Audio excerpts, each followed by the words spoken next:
Hi, everyone. We are live. Hi, I am Stacy Now. I want to welcome everyone to our Monday Lunch and Learn. And I'm thrilled today to be joined by Christina Long. And I'm just going to have to read the bio on Christina Long. But thank you, Christina, for joining us today. How are you? I'm doing wonderfully. Thank you so much for having me. I'm really excited to talk with you today. Yes, yes.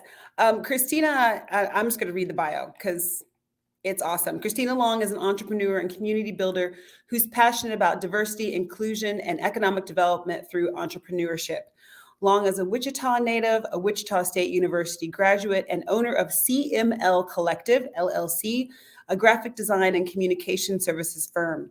She is also the founding president and CEO of the Create Campaign, a tax-exempt nonprofit that she established to help urban entrepreneurs in Kansas to launch, innovate, and grow. Long leads the Wichita Urban E-Community and has served on the Wichita Regional Chambers of Commerce Board of Directors and is the author of her new debut book, For the Greater Success. Long is married to Jonathan, and the couple has three brilliant children. And I would like to take this time just to welcome you today, Christina. Now, I ask everybody, what are you having for lunch? Nothing, I'm talking. You don't have Nothing. plans to shove something in your mouth at some point? No, we take a popcorn break around 2 o'clock it seems like, but most of the time lunch, it's a working lunch, so I work through. See, and this is where I have to be somebody's mama and be like, you I have know, to eat. I know we do. We have to take care of ourselves. That's one of the things that I have learned, in fact, the hard way in doing this work, but it's old reporter habits actually. Yeah, it's so, before I got into the world I'm in now, I mean, I still am a yoga instructor, so it's important to take care of yourself, but that's not why we're here. That's not why we're here. So I wanted to talk to you about so many things. So many things you are involved in. Let me pull up my agenda here. The Create Campaign, Wichita Urban Professionals, the Urban E-Community. You have been named, or I think CML Collective has been named the Kansas Minority Business Advocate of the Year. So you really do a lot of work in this space of empowering and educating and lifting up Black entrepreneurs. And I think the one I wanted to hone in the most on is the Create Campaign and your Spark. Let me make sure I say it right. The Spark Business Academy. So tell us about that. Sure. So, Create Campaign is a minority business development nonprofit. We started as an event in 2015 where we brought together service providers with Black entrepreneurs at that time to learn more about what are the services that actually exist in our entrepreneurship communities to help organizations and businesses launch and grow strongly. We thought we'd get a cohort of 35 Black entrepreneurs. We got 77 in Wichita, and the work just grew from there. We decided that based on people's interest, they were excited about the event, they were making those relationships, but they wanted more. So in 2017, we actually structured as a 501c3 tax exempt nonprofit where we offer workshops, trainings. We were able to build a microloan fund specific to minority business entrepreneurs who then the learnings that we have from that microloan fund, it allowed us to be invited to write several other funds as well. So we're kind of honing in on our expertise of how to build microloans for those borrowers who typically would not qualify for a traditional financial application from a financial institution. So that's been significant and game-changing learning. Additionally, we were able and are able to offer a 12-week business academy due to a huge expansion that our nonprofit undertook beginning last year to bring in curriculum from Rising Tide Capital. They are a group out of New Jersey that has been long doing and perfecting entrepreneurship curriculum where they center business financials in the curriculum in a way that within the first 2 years of entrepreneurs from the other communities who have adapted this curriculum, from graduates of those communities, they're saying that within 2 years of attending the program, they've seen significant revenue increases inside of their business and also significant income inside of their households. Because for us, again, your business has to work for you. And if it's not working for your household, then it is a sacrifice. And so how do we just become more adept and comfortable with making decisions around our business financials in ways that can, again, create the pathway of sustainability and, dare I even say, generational wealth? So this program dealing with business financials, were you finding that, because every once in a while I hear just throughout the community that Black people may have this wonderful idea to start a business, but they may not have we haven't all gone to business school, right? Right. So are you finding that it's helpful to get them the information? Absolutely. And that's again Oh where no. Create Campaign is. No disrespect and no shade to networking. I mean, your network, some say, is your net worth. So you have to be able to understand who is out there connecting and things of that nature. But if we're solely basing our entrepreneurial experience around networking events, we are missing opportunities. There is entrepreneurship education that must be had so that we know how to operate and grow our businesses, again, so that they sustain. In our community, just historically, if you paint with a very broad brush, this is not singularly specific, but if you paint with a broad brush, our starts, our capital, the financing that we're able to get, those who we hire, our business impact with revenue, we lack and trail our counterparts. And too often, what I found is some of the reasons are not just historic and systemic, which is true. We have a barrier to climb still that others do not. But access to information and then applying that information into our businesses is a great equalizer. And so when we not only go network, but actually go sit and learn, and when we work on our business as well as in our business, the combination of those actions can make all of the difference for us being successful or for us to be marginal. And who wants to be marginal? I hear you. I mean, I think I know the work that you're doing, and like you said, access to the information and access to be able to find out where to go learn. I hope I can bump your message a little bit. I know you were spectacular getting your message out there, but maybe if there's someone's watching this now who knows and who lives in the Wichita area, well, let me ask you this: do you only serve the Wichita area? No, so we have been very fortunate that we have been able to work in Kansas City more so before COVID. So we're looking to rekindle some of those relationships there. But we actually have Create campaigners, is what we call our participants, across the country. Our biggest goal is we really work with, again, the ecosystem, so the partners who are in play, so that people can know how to access those relationships and how to navigate in ways, because the ecosystem is here to support us as well. So as great as the Create campaign is to be able to bring people in, educate them, and things of that nature, Create campaign will never be an SBA, nor should we try to be. The SBA exists. The SBA must serve us. We must know that we have just as much right and opportunity to go access those service providers as anyone else. So make the ecosystem work for us. So again, we seek to be a bridge of information, connections, financing, resources. But we also want to do so to activate not just entrepreneurs going to the service partners, but these service providers living up to the responsibility of their missions and their visions to come and serve fully all entrepreneurs.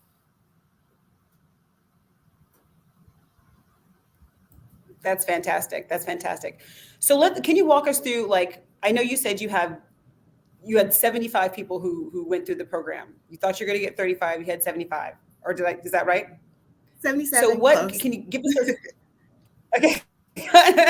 Give us a success story. Yeah, absolutely. There's a number of them.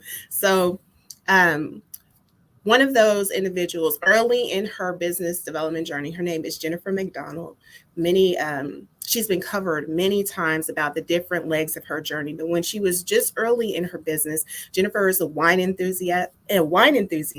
And so she was like, well, I enjoy this product. What happens if I'm not just a consumer, but a creator? Hence to our name as well. And so she came to the Create Campaign Forum. And from there, we were able to get her connected with her attorney.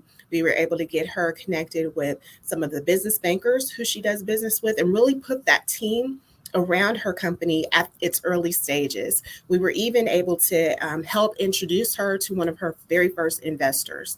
And so now she is the proud owner of Jenny Don Cellars. It is the only urban owned winery in the state of Kansas, as well as the only winery that is owned by an African-American woman. She is one of our success stories. Again, early in that phase, but we don't own the entire experience of entrepreneurs. We are there as a support to these entrepreneurs, and the fact that they can access services, whether they are pre-venture, so they just have an idea, not sure how to get off, to where they're established and maybe needing investor connections. We've created resources inside of our nonprofit organization that can speak to so many different needs, and again, do ways that help leverage the ecosystem as well. So it's a comprehensive approach.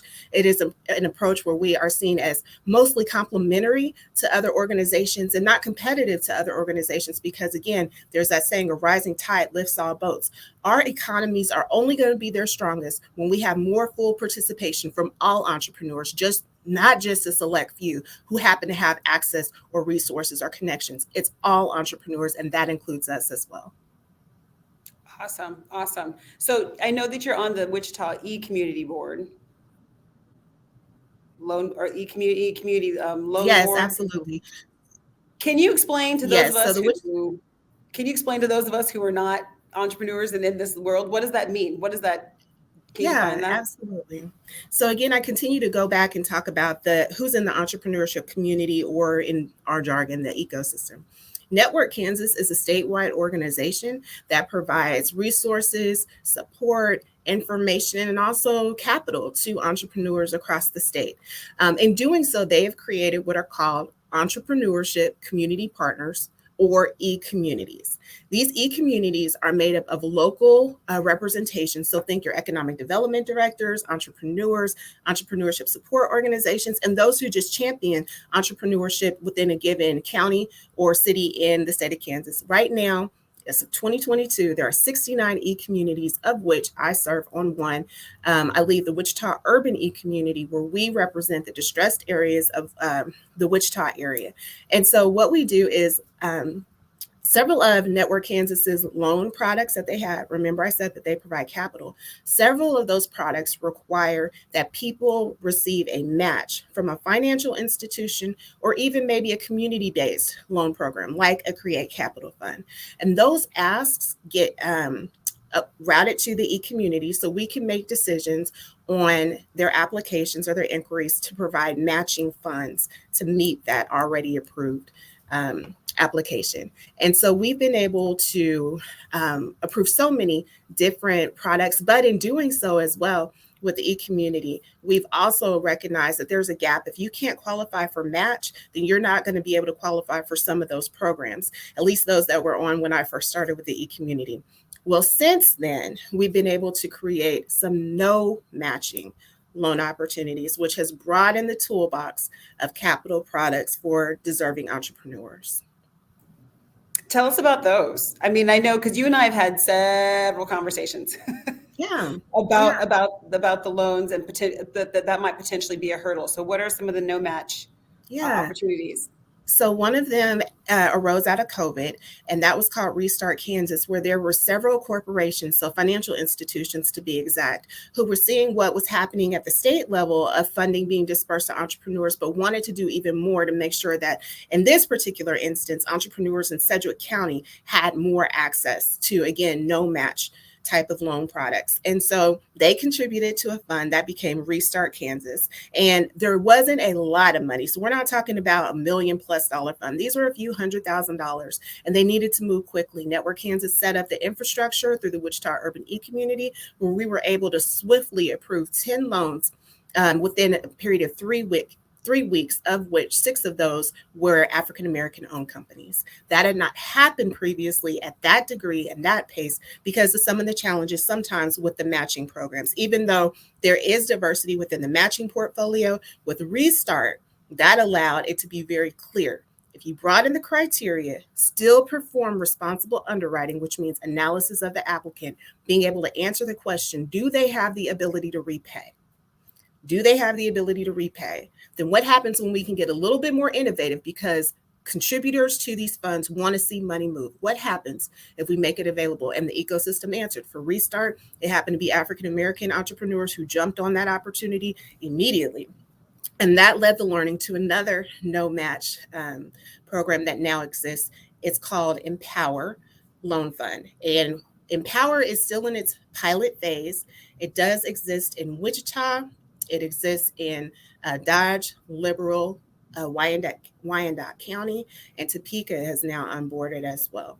And through Empower, it is also a no match microloan up to $15,000 for borrowers to be able to use for things like inventory, supplies, equipment, and all of that is great.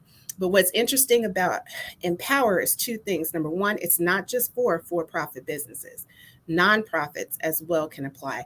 And Empower is specific to minority borrowers. So when Network Kansas looked across its loan portfolios and looked to see who is actually accessing dollars, then in the name of equity, they saw that there is a gap. Minority entrepreneurs were not able to access or were not accessing, depending on the scenario and the product, their loan fund specifically. So Network Kansas was able to, again, leverage its connections, its resources, and partners to contribute specifically to a minority fund that is now expressed in Empower. And Empower has done a number of loans, and it continues to grow. And the learnings are there so that if there is significant support to be able to broaden that pool, then this may become a statewide product as well. That was one of my questions about even the program that you started with saying was in Sedgwick County, and I was going to say, did it go statewide? But then you talked about the Empower loan is in more places than just Sedgwick County. Yes. So Restart actually, it picked up in several other counties where those contributors in those counties wanted to as well get additional support in their county. So the key piece to this is whether it's statewide or not, I always talk about roots and stems. Stems are the outgrowth. Does it exist across the state? No, things of that nature. The root of this is we have to be able to mobilize institutions, foundations, and other funders to be able to contribute to entrepreneurship in the state so that these pools of funding can continue to grow and can grow to be statewide. We have to demonstrate, again, this is relatively new. Micro lending has existed for a very long time. The SBA has a microloan program that they run through certain community development financial institutions or CDFIs where a microloan can go up to $50,000. $50,000 for many of us is a game changer, but $50,000 is the threshold. However, what is different right now is that we are starting to be able to be in the space and be at the tables to look at truly what can we do to broaden their criteria. So let's go back to Create Campaign. We were able to create in 2018 with the assistance of a bank president from Fidelity Bank who activated his family's foundation. We were able to seed our microloan program, Create Capital Fund. What we did was we broadened the credit criteria. We dropped it 100 points below what a typical financial institution requires. In addition to dropping the credit criteria, we waived collateral. We do ask for a personal guarantee. Additionally, we didn't just set this up to get the money out. We wanted to make sure that entrepreneurs were equipped and surrounded with what's called technical assistance. So that means business development consulting, so they can maximize those dollars, know how to use those, and come out of repayment with a letter of success that they can take to any other lender and show that they did right by these dollars. Because when you spend some time around successful entrepreneurs who know how to leverage loans, they look at it as a tool and not a burden. And it's great to have all of these microloan programs available now, and more are even coming. But it does no good if people are put into products that they cannot repay. It becomes a burden. And I am not going to be held responsible, or will I put Create Campaign or any other borrower in a position that it harms households. That is not the point of this funding. This funding is to be a tool that can help the outcomes for these businesses to get on the path of being bankable. There is a responsibility. See, this is why I like you. Sorry, I got a little passionate there. No, I was like, I'm gonna let her talk. I'm just gonna let her explain it all, because I know because I have tried to hold Network Kansas's feet to the fire, right? Like you and I have been in meetings, and I've been in meetings where I'm like, listen, is this money actually going to get to Black people? We know that sometimes systems can say they're going to help people, and we wind up not finding the money where it actually needs to go.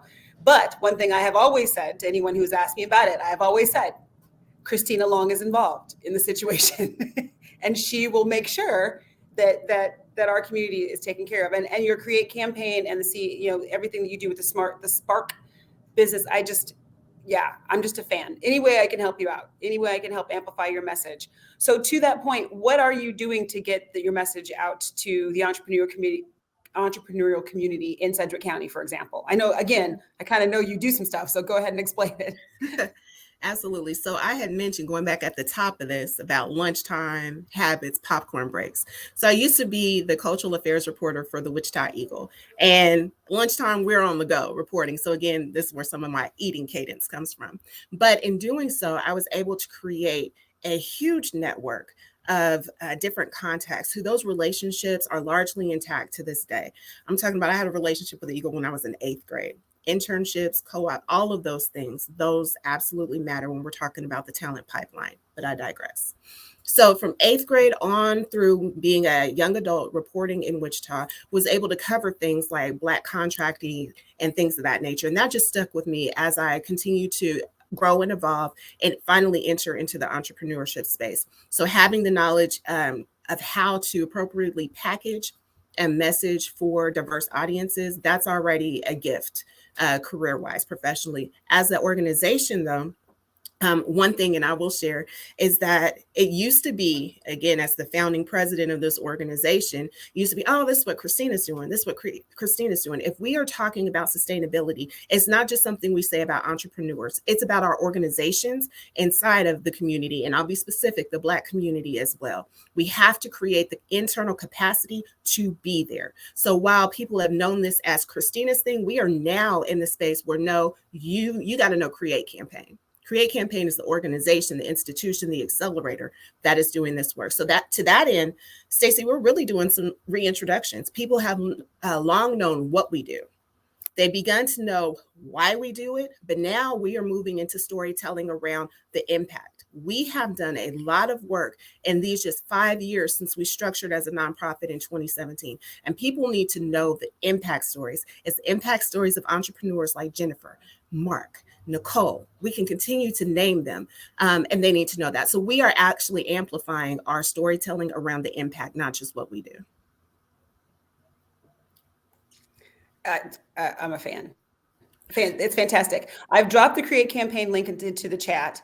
And so if people are interested in reading up on that and just, browsing around the website, seeing what services are out there and what programs and opportunities that are out there, please do check out the website and contact through the Create Campaign website if you have any questions or if you have any ideas or if you want to get involved in entrepreneurship and building wealth and capital amongst the Black community.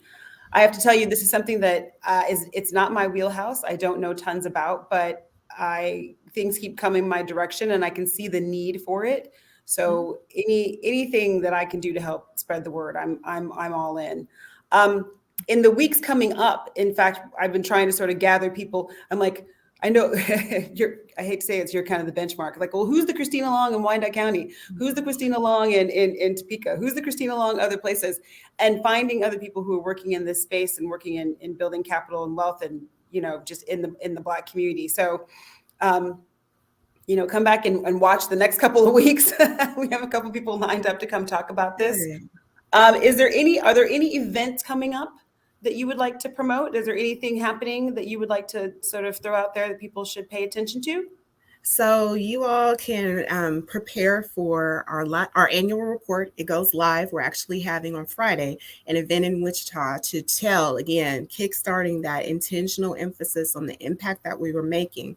But it will also live on our website as well as hard copy reports about the difference. That's what we're calling. But we have information sessions that are coming up for our next cohort of the Spark Community Business Academy. Now that is Wichita specific, but we do have opportunities to really look at and work with other communities, and it's already happening by request. We're able to share practices, share resources, share thought leadership around what does it look like to create structures and programming and initiatives and policies that support inclusion and entrepreneurship. So I am hearing from Topeka, we're hearing from Manhattan, and we're reaching out as well. But then also you mentioned something that's really important. And while I do appreciate being called the Christinas of, there are so many people who are giving so much to these spaces. And so there's, Kira Hopkins over in Kansas City with Entrepreneur Business Basics. There's Michael with Omni Circle, and we can continue to name them, but they truly exist. But the reality is, as good as work that they are doing in the state of Kansas, we have to be very mindful about the fact we are in the state of Kansas. And so every person that is working to advance inclusion in entrepreneurship may not look like us. And we have to be very good about our discernment of looking and seeing who's people and who's just here for optics. This is not about optics. This is about impact. So whether they share the common story of heritage or not, if they are people and they're willing to roll up their sleeves, open up their access, open up their networks and resources, and if they are good and true, and if they care about moving us forward, then by all means, we have got to enlist, because there is too much opportunity and there are too many resources that we will lose out on if we do not. We are at a place in our country's history, because of a number of different factors and reasons, which I will not name here, but I think we all know, that there is more of an intention around, for those who care, looking at equity, and looking at equity in a way that brings forward so many of us who have been left behind because of discrimination, because of bias. We cannot let economic development be off of that table. We always talk about, as a community, better community policing, better education, better faith, even better health. I'll bring that in too. But where's a sustained conversation about economic development, particularly through entrepreneurship in our communities? We must carry that, and we must have that conversation sustained. Otherwise, we are going to miss one of the most pivotal and monumental tools to rebuild and build better our communities, and that's through economic development. We have to be at those tables. We have to be in those conversations. We cannot let that drop from our community improvement conversation.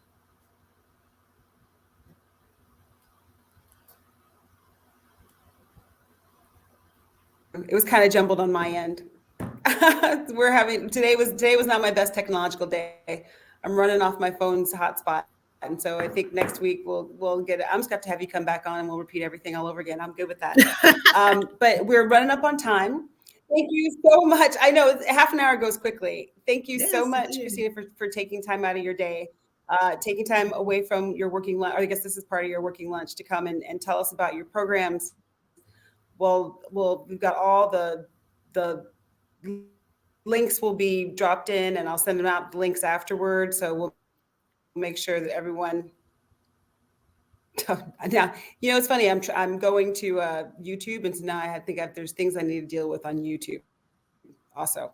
But thank you so much for taking the time today, and we will see everybody next Monday. All right. Thank you so much. Okay, hang on a second. Wait, let me make